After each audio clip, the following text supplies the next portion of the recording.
The wisdom that is found in the book of Proverbs is not worldly wisdom, but it is wisdom that comes from above.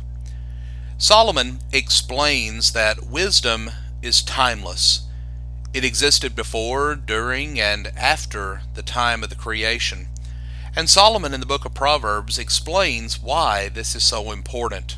We read in chapter 8 and verse 22 that the Lord possessed me at the beginning of his way, before his works of old. Wisdom is here speaking, and it reminds us that the wisdom that we are considering is not the worldly wisdom of man. Therefore, the wisdom that we are to pursue is older than the world itself. It belongs to God, not to man. So we must look to God, to what he has revealed, in order to acquire this wisdom.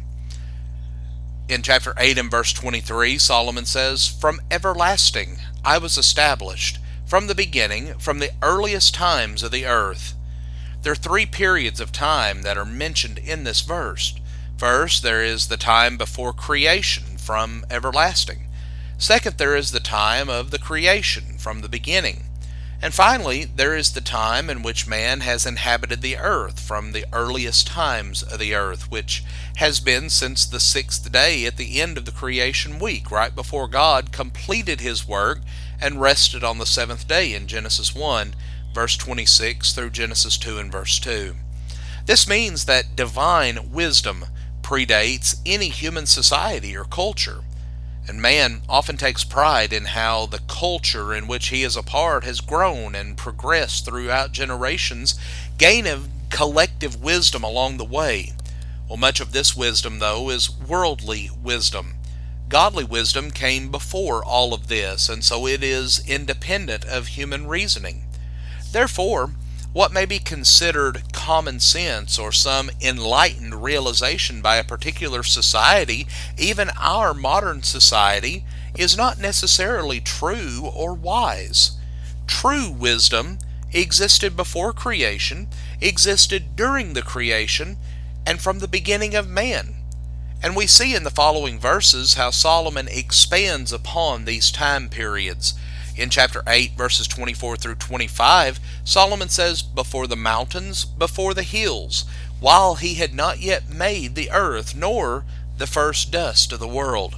Before the beginning in which God created the heavens and the earth, God brought forth wisdom.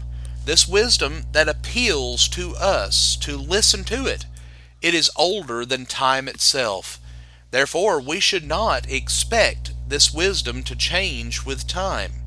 We read in chapter 8, verses 27 through 29, when he established the heavens, when he inscribed a circle on the face of the deep, when he made firm the skies, when the springs of the deep became fixed, when he set for the sea its boundary, when he marked out the foundations of the earth.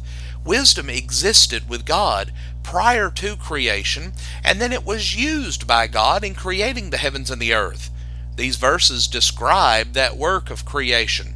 All that was created and continues to be sustained by his providence is a testament to the wisdom of God. Then we read in chapter 8, verses 30 and 31, "Then I was beside him as a master workman, and I was daily his delight, rejoicing always before him, rejoicing in the world, his earth, and having my delight in the sons of men." Wisdom is closely connected to God's work in creation, being beside him and with him daily, and always before him.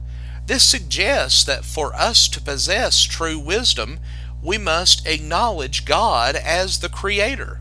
He is the one who is the master workman, and we must learn that wisdom's delight is with the sons of men.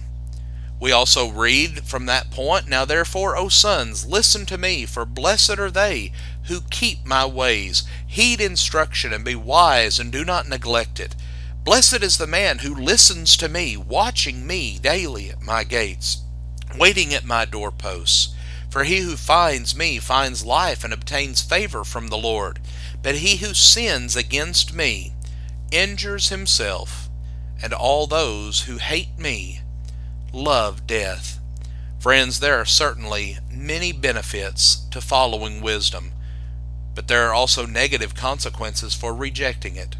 To forsake the wisdom that comes from above, we bring harm to ourselves, and we demonstrate, as this passage says, that we love death. Friends, we want to thank you for joining us for our program today. We pray that you will consider the things that we have discussed and that you will have a blessed day.